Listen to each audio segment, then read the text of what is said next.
ထိုင်းမြန်မာနယ်စပ်ကမဲဆောက်မြို့မှာထိုင်းရဲတပ်ဖွဲ့ဝင်တယောက်ကိုတနက်နဲ့ပြစ်ခတ်ပြီးထွက်ပြေးနေတဲ့မြန်မာလူငယ်ကိုကော်ဗရာစစ်ကြောင်းမူဘူတာဘောက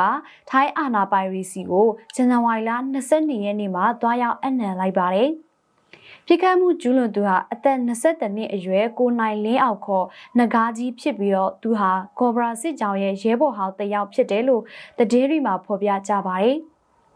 သူဟာဇန်နဝါရီ20ရက်နေ့ကမဲဆောက်မဲကူးရက်ကွက်မှာထိုင်းရဲတွေရဲ့စစ်ဆေးမှုကိုရှောင်ရှားပြီးတနက်နဲ့ပြစ်ခတ်ခဲ့တာကြောင့်ရဲတပ်ချက်ကြီးတယောက်ဒဏ်ရာပြင်းထန်ရရှိခဲ့တာပါဖြစ်စဉ်ဖြစ်ပြီးတဲ့နောက်ကိုနိုင်လင်းအောင်ဟာတောင်ရင်မြစ်ကိုဖျက်ကျော်ပြီးတော့ KNU နယ်မြေထဲကသူ့ရဲ့စစ်ကြောင်းမူဘူတာဘောစီမှာတွားရောက်ပြီးတော့အဖမ်းခံခဲ့တာပါထိုင်းမဲစစ်ကြောင်းမူဘူတာဘောကတော့ဇန်နဝါရီ22ရက်နေ့မှာပဲကိုနိုင်လင်းအောင်ကိုထိုင်းအာဏာပိုင်တွေလက်ထဲစနစ်တကျပြန်လဲလွှဲပြောင်းပေးအပ်ခဲ့ပါတယ်မိသားစုဝင်တွေရဲ့ပြောပြချက်အရ